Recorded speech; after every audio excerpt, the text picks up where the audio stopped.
All right, so I've got lots to say about our first story, Eric. Canada is considering a universal basic income, and I've got Wait, the two entire country?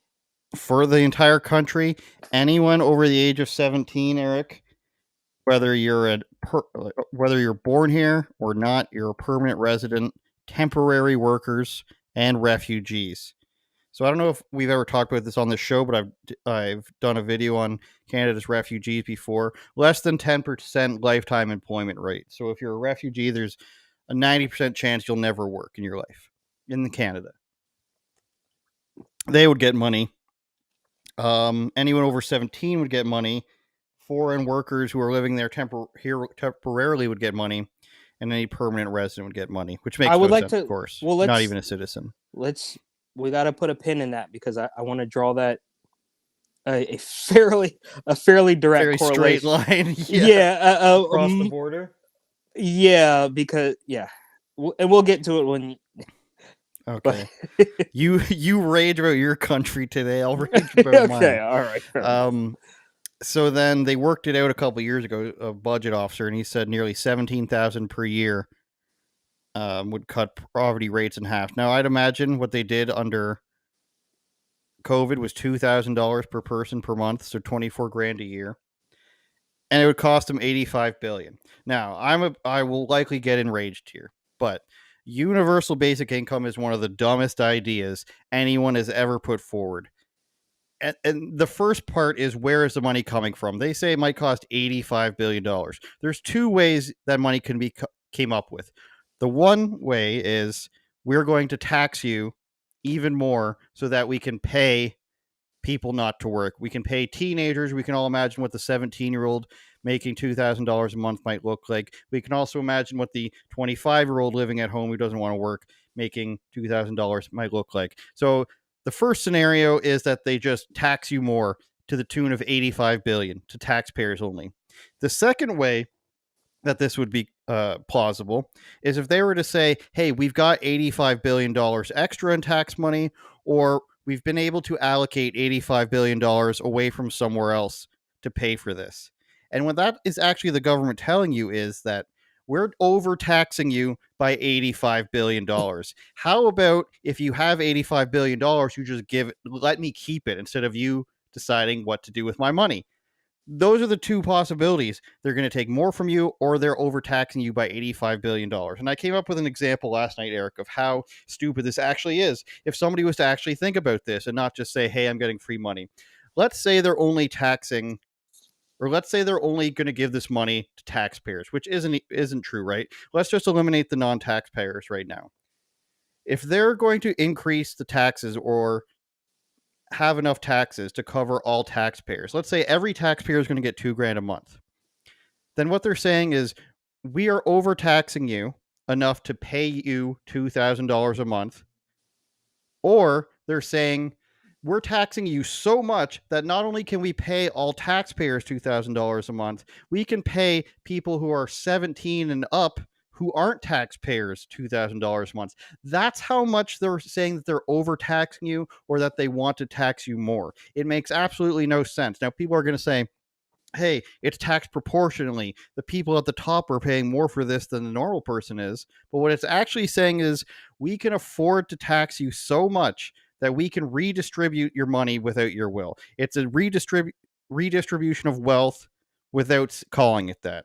We're going to take $85 billion from taxpayers and money that can go into something else, and we're going to give it to people who don't want to work. So that's number one, where the money is going to come from. Number two is, who's going to get the money. That's simple. 17-year-old Johnny, why would he get a part-time job? He's making $2,000 a month. 25-year-old Sally, why would she ever move out? She's getting $2,000 a month. She can just sit there, not pay any bills, collect this money. And what's that first generation of UBI recipients going to do with their money, Eric? 17 to, let's say, 25 years old, you collect 24 grand a month. What's 24 times 8? I don't know. Couple hundred grand? I'm not gonna do the math on that right now. Yeah, so if it was 25 times 4, it's 100 grand, almost 200 grand. So then that person's going to have almost 200 grand if they just sit on their ass and do nothing for 8 years and live at home. Then they're going to put 50 to 100 grand down on a house, use the rest of their money to live off of, and pay their mortgage while their universal basic income is still coming in. The first generation of people who get this free money are going to live off of that and laugh at you for allowing it to happen. You live from 17 to 25 for free, get $2,000 a month, buy a house, live off that money for the rest of your life, and you're just laughing at everybody. Whoa. And then after that, there's going to be so fewer taxpayers paying into this that it will collapse, of course. So you think there's a shortage of baristas and grocery store workers now? Why would I, as a 20-year-old, go and do that for minimally more money when I could sit at home and, do my side hustle of blowing vape smoke or something when I can do that? So that's number two. That's who's going to get the money. The people who really don't want to work. And they're going to say, hey, it creates innovation. Do you really think that an 18-year-old that doesn't want to work and receives tons of money is going to create something? They're not creating anything now. The best thing they can do is go out with a camera and ask women what they would like to date in a man as a way to hit on women. That's the best they've come up with so far at this age, other than TikTok, but that's on TikTok too. The third and final question, Eric, is why would they do this? And I only see two reasons for this as well. Number one is the simplest one. Trudeau's desperate. He knows he's going to lose, so he's trying anything that he can. And what the Liberals always do is they give out a bunch of money before they get out of office. So the next group that gets in, they can say, hey, look, all the money. You guys are taking away money from the people. They did it with free medical benefits. They do it with lots of stuff. Child health care benefits. That's what they do before they're going to get kicked out, is they start doling out all this free cash to people, free, and they say, what the hell? Why did you guys take it away? The only other reason they would do it is to collapse the system. Like I said, you get this one generation of people that are living large, and then all of a sudden you've got, a decade's worth of people who don't feel the need to actually work. And then who's going to fill in all these jobs? You're just going to keep bringing in more people, and then they realize they get free money. You don't even have to be a citizen. You just have to live there or be a refugee. And who's going to fill in all these low-income jobs? Yeah, you can call it refugee if you want, but exactly. Who's going to fill in these low-income jobs? And then therefore, who are the middle-class people going to employ to keep their businesses open? Oh, sorry, the government's going to have to take over the grocery store. Oh, sorry, you thought you were going to Tim Hortons, you're going to Tim Trudeau's now or something for your coffee, and it's going to be shit. So these are the ways that you can easily refute universal basic income. The only person who wants that is the person who doesn't work, Eric. I would like to hear your opinion on this. well, my first problem is quite obviously just they put lipstick on a pig. It's clearly them just ushering in the commie regime that they so desperately want. Well, some people desperately want. Some people think they desperately want, but in actuality, there's only a small group of the political class that actually want that, right? That's obviously going to be the only people who are going to benefit from this. Secondly, I could make the case that, I mean, yeah, they're just bleeding people dry. It's all fake, right? Like we used to say, even not even that long ago, talk about just printing money at random. But we're past that at this point, right? Like it's just a bunch of zeros and ones on a computer somewhere. It's all completely fake. So, right, you want to talk about Janet Yellen and, oh yeah, we're going to fund this war, we're going to fund that war. Interest rates are through the roof, like trillions built. Like it's all fake. It's like, dude, these people are playing with monopoly money while the political class, the war machine, and the climate hoaxers, the sun monster people, all of these people are playing monopoly with funny money that they make out of thin air while bleeding the regular people dry. And most importantly, and you sort of alluded to this, where does it end? I mean, where not where does it end? Like, well, how's this going to end? Like with communism and Venezuela and people eating out of trash cans and shanty towns and rats and all that stuff. But like, what do you legitimately think the people who are living off this government teat, what are they, like you said, I mean, they're not, so okay, from 17 to 25, do you think they're going to hit 25 and now they're going to lock themselves in their bedroom and work on their resume and go and get a skill that's useful? No. It just, I mean, there's no end to it, and that's why I would like to tie it in. I don't know what order you want to do these stories in, but when I was at one of the migrant hotels in New York City, I I get physically removed from the hotel.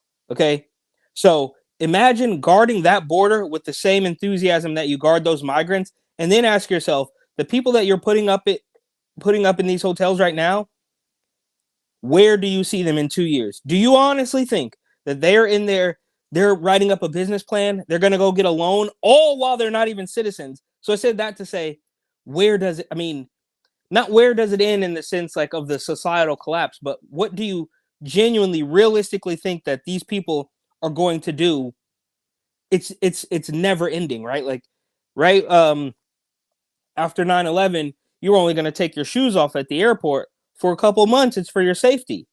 20 years later, it's par for the course, right? So those programs are never ending, and they're just, I mean, there is a political class of people, the establishment regime, whether it's the human resource human rights, excuse me, um, or the Council on Foreign Affairs or whatever's going on. Yes, they're trying to usher in this communism, but even before that long term goal, in the shorter term, in the grand scheme, a year or two, what are these people really going to do?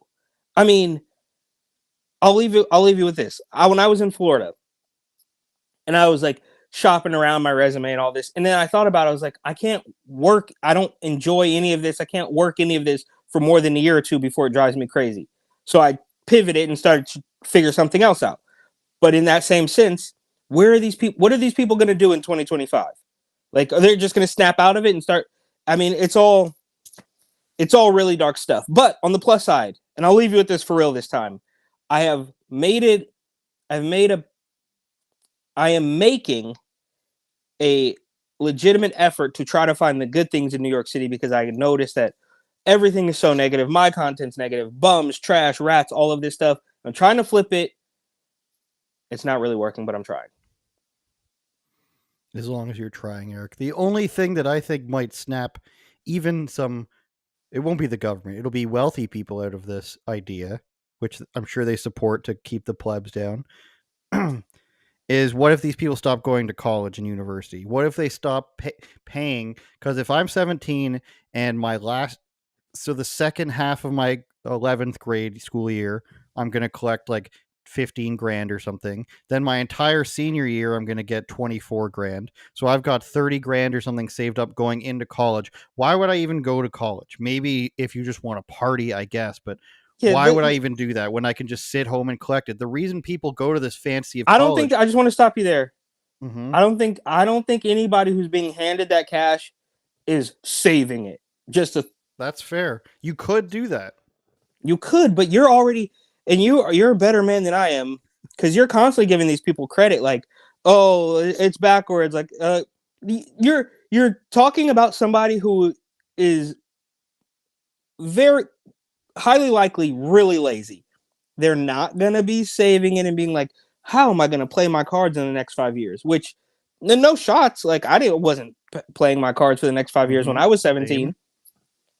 But I think to even give them enough credit to say that they're saving money in their senior year while being handed out, they're spending that on underage drinking and pot, which is full tinfoil hat stuff, which is part of the agenda, right? Like, weed's amazing, and don't get me wrong, I have nothing against weed, but like, let's stop pretending that they're completely disconnected, because they want those very same people that they're going to hand out free cash to literally sit at home all day, smoke pot, and be zombies, and not worry about what the hell's going on behind the curtain.